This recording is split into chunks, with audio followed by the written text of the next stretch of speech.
শ্ৰদ্ধাৰ শিক্ষাগুৰুসকল সেন্সাছ সম্পৰ্কীয় আন এটা অত্যন্ত গুৰুত্বপূৰ্ণ ভিডিঅ' লৈ আপোনালোকৰ মাজলৈ উপস্থিত হ'লোঁ। আজি মই HLO এপছত সেন্সাছ হাউচৰ তথ্য কেনেদৰে আপোনালোকে শুধৰণি কৰিব পাৰে, কোন ধৰণৰ তথ্য আমি শুধৰণি কৰিব পাৰিম, সিং কৰাৰ পিছত আমি কোনো ধৰণৰ তথ্য শুধৰণি কৰিব পাৰিমনে, আৰু যদি পাৰোঁ কেনেকুৱা প্ৰচেছত আমি পাৰিম, এই গোটেইখিনি কথা এইটো ভিডিঅ'ত ডিটেইলছত আলোচনা কৰা হ'ব। আপোনালোকে ভিডিঅ'টো স্কিপ নকৰাকৈ প্ৰথমৰ পৰা একেলগে চাই থাকিব। এতিয়া প্ৰথম আমি আলোচনা কৰিম যে আমি HLO এপছত যেতিয়া আমি সেন্সাছ হাউচৰ তথ্যবোৰ ভৰাম, এই সেন্সাছ হাউচৰ তথ্যবোৰৰ পৰা কোনবোৰ তথ্য আমি এডিট কৰিব পাৰিম আৰু কোনবোৰ আমি নোৱাৰিম। প্ৰথম আহিছোঁ, আপোনালোকে কোনবোৰ তথ্য এডিট কৰিব নোৱাৰিব। এতিয়া প্ৰথমে আমাৰ চাব, এটা শাৰী নম্বৰ এটা থাকিব, এইটো আপুনি এডিট কৰিব নোৱাৰে, এইটো এডিট কৰিব নোৱাৰে। তাৰ পিছত থাকিব আমাৰ লোকপিয়ল গৃহৰ নম্বৰ, আমাৰ সেন্সাছ হাউচ নম্বৰ যিটো থাকিব, এইটো আপুনি এডিট কৰিব নোৱাৰে। তাৰ পিছত চাব বিল্ডিং নাম্বাৰটো আপুনি এডিট কৰিব নোৱাৰে। তাৰ পিছত থাকিব আমাৰ পৰিয়াল নাম্বাৰটো এডিট কৰিব নোৱাৰে। আৰু বাকি যিমান কেইটা তথ্য থাকিব 1 to 34 যিমান কেইটা কুৱেশ্যনাৰী আছে, গোটেইকেইটাৰ ভিতৰত বাকি আমাৰ প্ৰথমটো পেজৰ 1 2 3 আৰু এটা আমাৰ থাকিব পৰিয়ালৰ নম্বৰ, এইটো আমি চেঞ্জ কৰিব নোৱাৰিম। এইটো অটোমেটিক্যালি কি হ'ব, আমাৰ HLO এপছটোৱে ক্ৰিয়েট কৰি দিব। এতিয়া কথা হ'ল আমি কোনবোৰ তথ্য এডিট কৰিব পাৰিম। এতিয়া আপোনালোকে যদি এডিট কৰিব বিচাৰে, যদি কোনো তথ্য আপোনালোকে HLO এপছত ভৰাওঁতে কেবাকৈ কি হ'ল আপোনালোকৰ কিবা ভুল হৈ এন্ট্ৰি হৈ গ'ল, তেতিয়াহ'লে আপুনি এইখিনি তথ্যৰ বাহিৰে যদি আপুনি এডিট কৰিব বিচাৰে, যে মই অমুক তথ্যটো সাপোজ ধৰক মোৰ পৰিয়ালৰ সংখ্যাটো আছে 5 দিছিলোঁ, কিন্তু পৰিয়ালৰ সংখ্যাটো হ'ব লাগিছিল মোৰ 7, তেতিয়াহ'লে আমি কেনেদৰে এডিট কৰিম। বা আপুনি ধৰক বা কৰা কোঠাৰ সংখ্যা 15 নম্বৰ কুৱেশ্যনাৰীত আপুনি কোঠাৰ সংখ্যা দিছিলে 2, কিন্তু হ'ব লাগিছিল আপোনাৰ 4, তেতিয়াহ'লে আপুনি কেনেদৰে এডিট কৰিব। মই সম্পূৰ্ণ প্ৰচেছটো দেখুৱাইছোঁ। প্ৰথম আপোনালোকে আপোনালোকৰ HLO, এতিয়া মই প্ৰচেছটো দেখুৱাইছোঁ কেনেদৰে আপোনালোকে এই তথ্যবোৰ, এই শাৰী নম্বৰ, লোকপিয়ল গৃহৰ নম্বৰ, বিল্ডিং নম্বৰ আৰু পৰিয়াল নম্বৰৰ বাহিৰে তথ্যবোৰ আপোনালোকে এডিট কৰিব পাৰিব। এতিয়া যদি আপোনালোকে সিং কৰাৰ আগতে আপোনালোকে এডিট কৰিব বিচাৰে, কোনটো প্ৰচেছত কৰিব মই দেখুৱাইছোঁ, আৰু সিং কৰাৰ পিছত কেনেকৈ আপোনালোকে এডিট কৰিব সেইটো প্ৰচেছো মই ধুনীয়াকৈ আপোনালোকক বুজাই দিম। প্ৰথমে আহিছোঁ আমি সিংক্ৰনাইজ কৰাৰ আগতে আমি তথ্যখিনি কেনেদৰে আপডেট কৰিব পাৰিম বা শুধৰণি কৰিব পাৰিম, এইকেইটা তথ্যৰ বাহিৰে বাকি যিমান কুৱেশ্যনাৰী থাকিব গোটেইখিনি আমি এডিট কৰিব পাৰিম। এতিয়া হওক আমি প্ৰথম সিং কৰাৰ আগত কেনেকৈ আমি এডিট কৰিম এই কথাখিনি জানি লওঁ।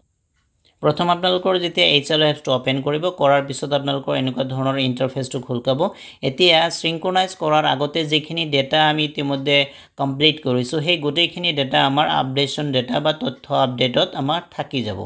এতিয়া যদি আপুনি সিংক্ৰনাইজ কৰাৰ আগতে কোনো তথ্য আপুনি এডিট কৰিব বিচাৰে,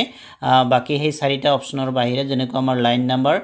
building number, census house number আৰু আমাৰ হাউচ হোল্ড নাম্বাৰ বা পৰিয়ালৰ নম্বৰটো যদি নম্বৰৰ বাহিৰে যদি আপুনি আপডেট কৰিব বিচাৰে, শুধৰণি কৰিব বিচাৰে, তেতিয়াহ'লে আপুনি তথ্য আপডেট এইটো অপশ্যনত আপুনি ক্লিক কৰিব। এইটো অপশ্যনত ক্লিক কৰাৰ পিছত মই লাইভ আপোনালোকক দেখুৱাইছোঁ কেনেদৰে আপোনালোকে আপডেট কৰিব। তথ্য আপডেটত ক্লিক কৰাৰ পিছত আপোনালোকৰ এনেকুৱা ধৰণৰ যিকেইটা আপোনালোকে তথ্য ইতিমধ্যে সম্পূৰ্ণ কৰিছে, ইয়াতে চাব ষ্টেটাছটো সম্পূৰ্ণ হৈ আছে, গোটেইখিনি তথ্য ইয়াতে আহি যাব। আপুনি যিটো সেন্সাছ হাউচৰ তথ্য আপডেট কৰিব বিচাৰে বা শুধৰণি কৰিব বিচাৰে, সেইটো সেন্সাছ হাউচ ইয়াৰ পৰা আপুনি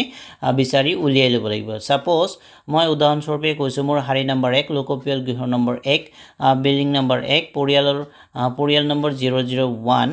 এইটো সেন্সাছ হাউচত মোৰ তথ্য এটা শুধৰণি কৰিব লাগে, তেতিয়াহ'লে মই কি কৰিম, মই এইটো আপোনালোকৰ এডিটৰ এটা অপশ্যন দেখা পাইছে, এইটো এডিট হয়, এইটো আপোনালোকে ক্লিক কৰিব। এইটো ক্লিক কৰাৰ পিছত আপোনালোকৰ এইটো যিটো আমাৰ পৰিয়াল নম্বৰ আৰু লোকপিয়ল গৃহ নম্বৰ 1ৰ যিমানখিনি তথ্য আছে গোটেইখিনি আপোনালোকৰ এডিট হ'ব। বাকি শাৰী নম্বৰ, লোকপিয়ল গৃহ নম্বৰ, বিল্ডিং নম্বৰ আৰু পৰিয়াল নম্বৰ বাহিৰে এইখিনি আপোনালোকে এডিট কৰিব পাৰিব। মই এইখিনিত ক্লিক কৰি আপোনালোকক দেখুৱাইছোঁ, এইটোত আপোনালোকে ক্লিক কৰিব। এডিট অপশ্যনটো ক্লিক কৰাৰ লগে লগে আপোনালোকৰ যিটো সেন্সাছ হাউচ আপোনালোকে এডিট কৰিব বিচাৰিছিল, সেইটো সেন্সাছ হাউচৰ তথ্যখিনি ইয়াতে গোটেইখিনি আহি যাব। সাপোজ শাৰী নম্বৰ 1, বিল্ডিং নম্বৰ 1 আৰু লোকপিয়ল গৃহ নম্বৰ 1 মোৰ আহি গৈছে। এইটো সেন্সাছ হাউচৰ তথ্য কিছু আপডেট কৰিবলগীয়া আছে, তেতিয়াহ'লে মই কি কৰিম,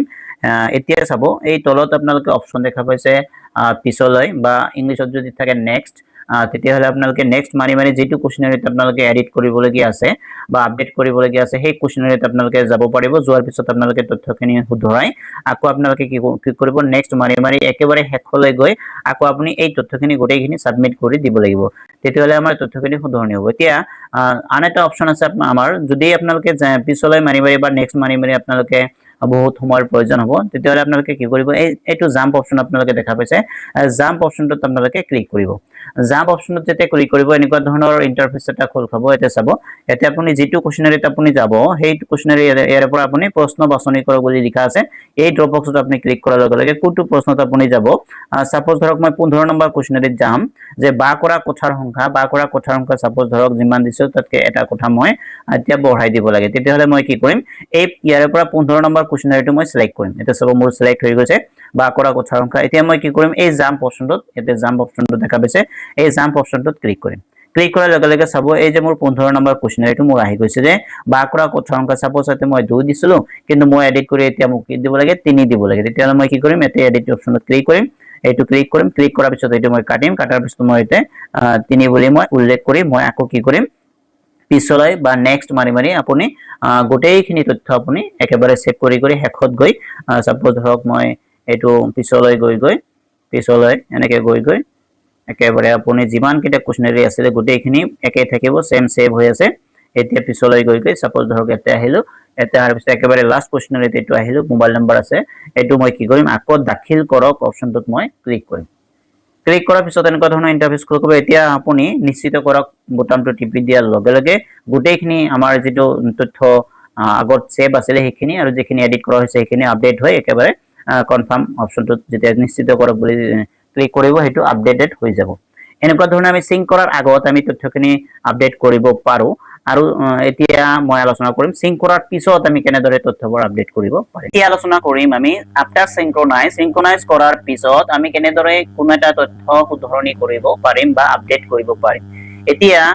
আপুনি যদি সিঙ্ক কৰাৰ পিছত তথ্যবোৰ আপডেট কৰিব বিচাৰে তেতিয়াহ'লে আপুনি কি কৰিব ইতিমধ্যে সিঙ্ক কৰা তথ্য সম্পাদন কৰক এতে এইটো অপচনত আপোনালোকে ক্লিক কৰিব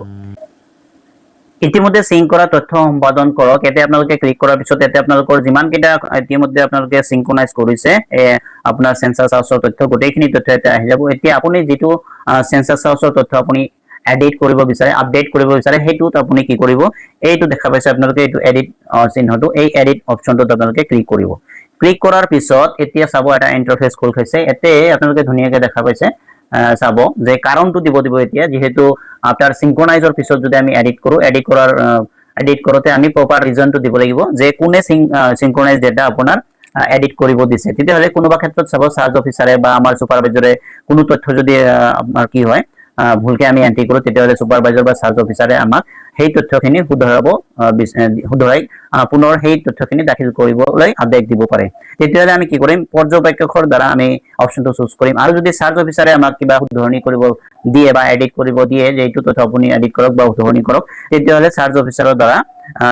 অপচনটো ক্লিক কৰি আগবাঢ়ক বুলি অপচনটোত আমি চুজ কৰিম তাৰ পিছত যদি নিজে ইচ্ছা কৰে যে নিজৰ দ্বাৰা নিজে কিবা এটা ধৰক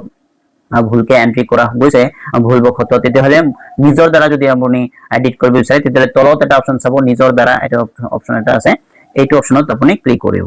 এতিয়া এইটো অপচনত ক্লিক কৰাৰ পিছত সাপোজ ধৰক মই চাৰ্জ অফিচাৰৰ দ্বাৰা এইটো অপচনটো এই যেটো তথ্য এইটো আপডেট কৰিব বিচাৰো তেতিয়াহ'লে মই এইটো ক্লিক কৰিম আপোনালোকৰ ক্ষেত্ৰত যেটো প্ৰযোজ্য হেতু আপোনালোকে চুজ কৰিব কৰাৰ পিছত আগবাঢ়ক অপচনটোত আপোনালোকে ক্লিক কৰিব এতিয়া চাব ক্লিক কৰাৰ লগে লগে গোটেইখিনি তথ্য এইটো যেনেকৈ আমি বিফৰ সিঙ্ক্ৰনাইজ আমি কৰিছিলো এডিট তেনেকে গোটেইখিনি তথ্য আহিছে এই একে প্ৰসেছত আপুনি যেটো কুৱেশ্যনাৰীত যাব বিচাৰে আপুনি জাম্প অপচনটো আপুনি যাব পাৰিব এই তলত আপোনালোকে দেখা পাইছে এটা জাম্প অপচন আছে এই জাম্প অপচনটো আপোনালোকে চুজ কৰি যাব পাৰে কোনটো কুৱেশ্যনাৰীত আপোনালোকে যাব এৰে পৰা আপোনালোকে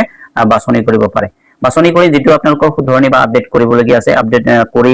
কৰাৰ পিছত আপোনালোকে পিছলৈ গৈ বা আপোনালোকে জাম্প অপচনটোতে 34 লৈ গুচি গৈ একেবাৰে আপোনালোকে কনফাৰ্ম নিশ্চিত কৰা অপচনটো আপোনালোকে ক্লিক কৰি ডেটাখিনি শুধৰণি বা আপডেট কৰিব পাৰিব ধন্যবাদ থাকিল লগ পাম নেক্সট এটা ভিডিঅ'ত